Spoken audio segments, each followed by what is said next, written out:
Waffle pads or flat pads? Hi, I'm Ivan. And I'm Nick, awkwardly walking in with a very important item in my hand. The waffle pad. Now, the gold standard in our case. This is the DIY Detail Podcast, and this is the DIY Detail Polishing Pad. Yeah, it's the gold standard system. So we have a polish, Right? and a pad. And a pad. Both are gold. Both are the gold standard. But if you're sitting out there and you've never polished paint before, maybe you're a kind of weekend warrior, you might wonder, okay, there's so many pads out there. Like, I may have chosen one already, but if I haven't, or if I'm still into learning things, what is a waffle pad, what is a flat pad, and why did we choose a waffle pad? Well, why did we choose a waffle pad? First of all, user experience.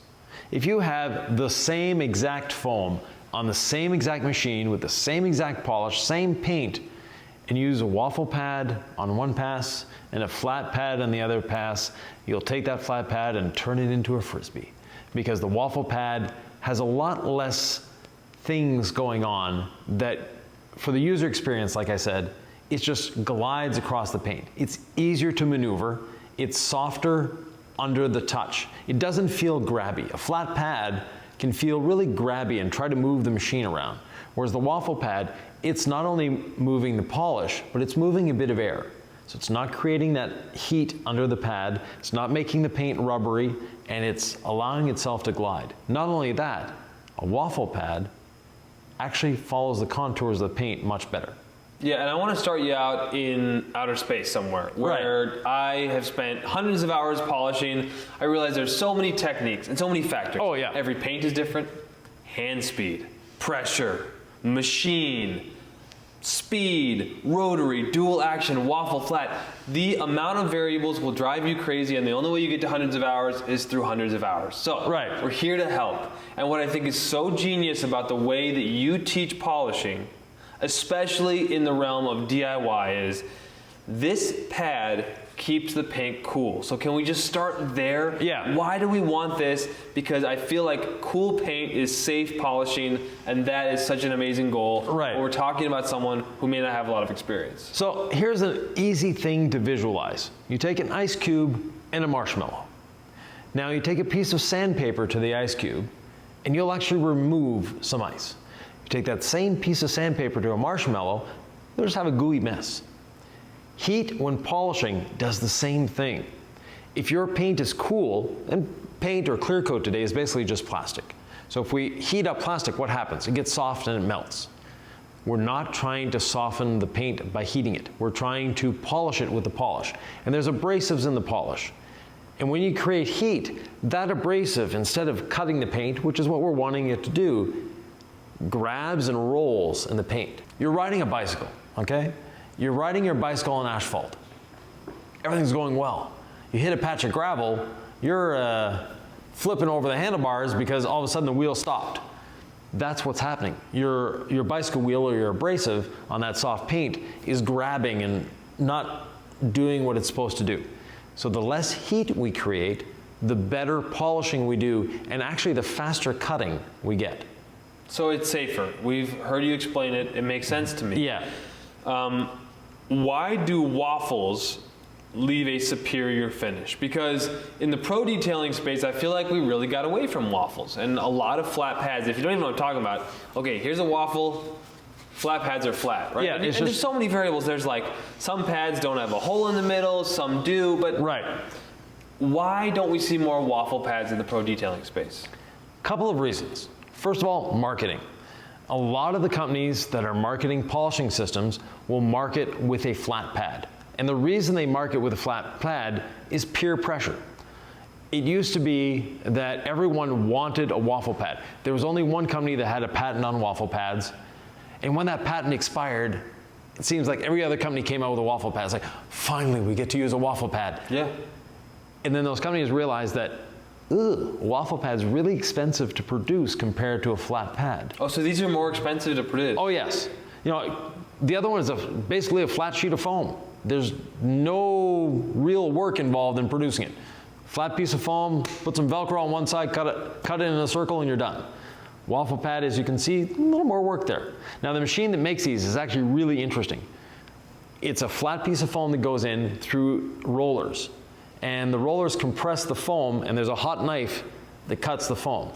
But since it's compressed between two rollers, the foam, that hot knife is cutting flat, but when it comes out the other side, now because of that compression, so think of it this way, it's compressing it like this. So if you have flat foam and you're compressing like this, then you cut through the middle, you'll have a flat, but when you stop compressing it, you'll get the fingers in it.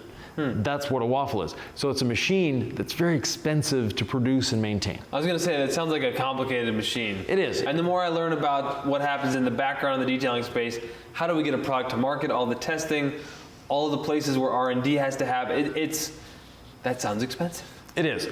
The other thing is, a lot of people still maintain that you must create heat when polishing. And that's a throwback to when I started polishing. When we were polishing on lacquer paints, heat was actually a good thing. But the paint technology has evolved dramatically, especially in the last 10 years. So we've gone from solvent-based paints and clear coats to water-based paints and clear coats. Manufacturers have realized that, hey, if we make the paint thinner, we save money. The car is lighter, we save money. And so paint is getting thinner and thinner and thinner, and I think we had a podcast on that.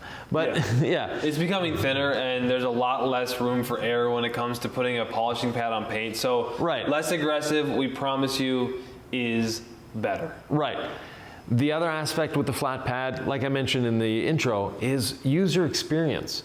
That flat pad, first of all, it doesn't contour itself to the paint. And I haven't seen many cars with perfectly flat panels. Not at the microscopic level, right? No. Or even just the general contour. Yeah. You know, I used to drive Volvos. They look like they're flat. Trust me, there's no flat area on a Volvo.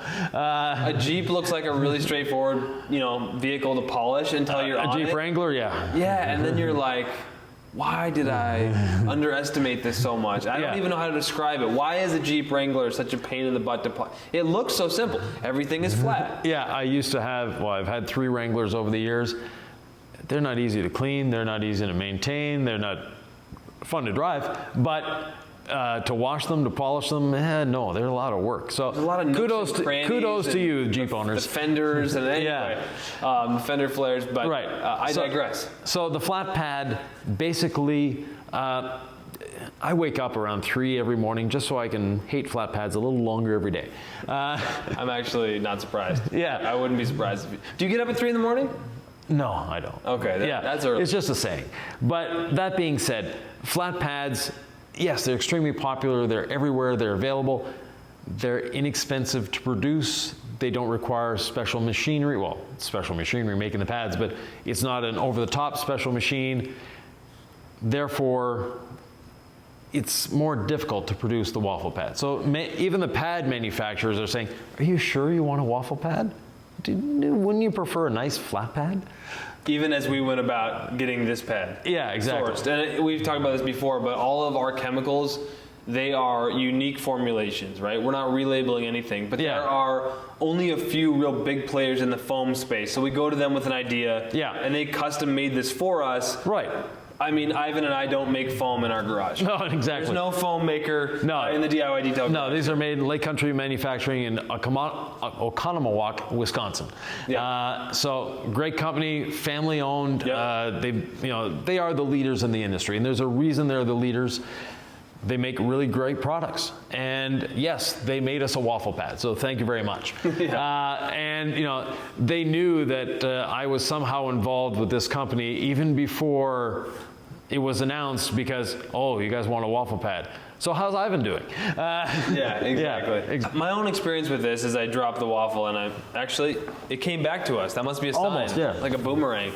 I got away from waffles as a pro detailer day in and day out. And I got a Shine Mate polisher, and it's a beast of a polisher, man. That thing, it vibrates, but it cuts hard.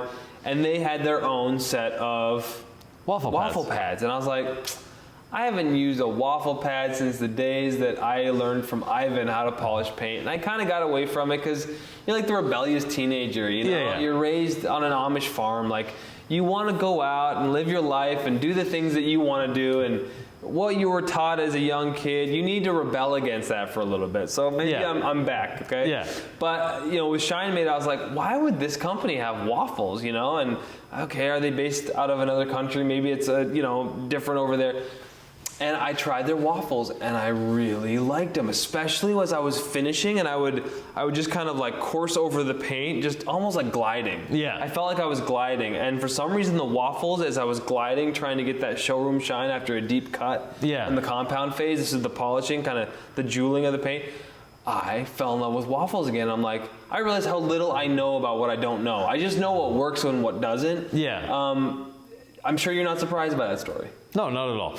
But definitely, waffle pads, they don't get a bad rap in the industry. They're there, and people tend to ignore them. But if you were to have two pads, identical foam, identical machine, identical polish, try them side by side, you'll never go back to a flat pad. I'm just amazed. We were on single stage paint today, polishing an old Impala, and it's like, I felt so safe. Yeah. With a waffle pad, and I feel so safe encouraging the DIYer to use a waffle pad, again, because it keeps the paint cool. Exactly. And that's so critical, because we just don't want you guys to get in any oopsies out there. Because when you get into an oopsie on a paint job and you on your burn car, through yeah. clear coat, or it is sad and traumatic when that happens. Yeah. Then you're talking about a whoopsie that could cost thousands of bucks. Exactly. If you burn through clear coat, what does that even happen? When you burn through, what is that actually happening there? Well, you're actually cutting through. You're not burning. But basically, you're taking off so much clear coat that now you're into the base coat. The only way to repair that is repaint the panel. Yeah, there's no way to polish that back. No. Once it happens, you kind of look at it, you're like, oh no. Yeah. Can I put a wax over that? Yeah, no. Can I put a coating over that? No. So, but this is probably your own car that we're encouraging you to, polish and not a customer. But sometimes the weekend warrior turns into the weekend warrior who makes a little money detailing cars. Yeah, so exactly. We've all been there. What percentage of people out there would you say like to get into auto detailing products and take care of their own car and don't get seduced by the idea that they could do this as a side hustle? Like, what percentage would you say is out there? Oh, vast majority. 95% of people? Yeah. But, some people, it's like the neighbor saying, hey, do you want to detail my car? I'll pay you for it. And that's how it starts. And this is how it's going. Yeah. Hashtag. Exactly. I think it's a good place to end. I don't know that you're ever going to be done talking about waffle pads. Is there one final argument you could make as to why I should believe you that waffle pads are superior? Just try one. Try one. It's that simple. Yeah, the gold standard polish and the gold standard pad. Yeah. And if you have any questions or what's your favorite pad? Write it in the comments below. We read every one of your comments and we answer every one of your questions. Maybe we'll talk about pad cleaning in another video. We can. Yeah, we have a lot of podcast ideas. If you have one for us, let us know. The link to our entire podcast playlist is up above.